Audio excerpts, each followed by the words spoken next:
আগুনের রাত, মাধবদীর মুড়িপট্টি ও স্বর্ণপট্টির গল্প। তারিখ ৪ জুলাই ২০২৫, রাত ৩টা। রাত তখন গভীর।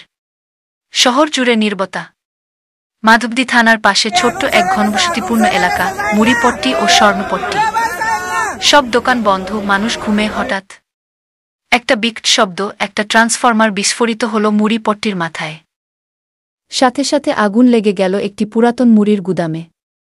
সেখান থেকে ছড়িয়ে পড়ল পাশের সোনার দোকানগুলো পর্যন্ত। স্বর্ণপট্টির ৪টা দোকান মুহূর্তেই আগুনে পুড়ে যায়। লাল আগুনের জিহ্বা যেন তাড়িয়ে বেড়াচ্ছে মানুষকে। চারদিক ধোঁয়ায় ভরে যায়, লোকজন দৌড়াতে থাকে। আগুন, আগুন, বাঁচাও! ২ জন দোকানদার ঘুমিয়েছিল দোকানের পেছনে, তারা আটকে পড়ে।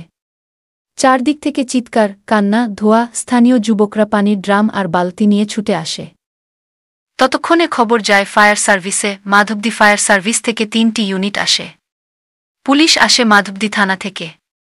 শুরু হয় উদ্ধার অভিযান। ৪-৫ মিনিট চেষ্টার পর আগুন নিয়ন্ত্রণে আসে, কিন্তু ততক্ষণে ১-২টি দোকান পুড়ে ছাই। ক্ষয়ক্ষতি কোটি টাকারও বেশি। ২ জন আহত, একজন সোনার দোকানদার এখনও নিখোঁজ।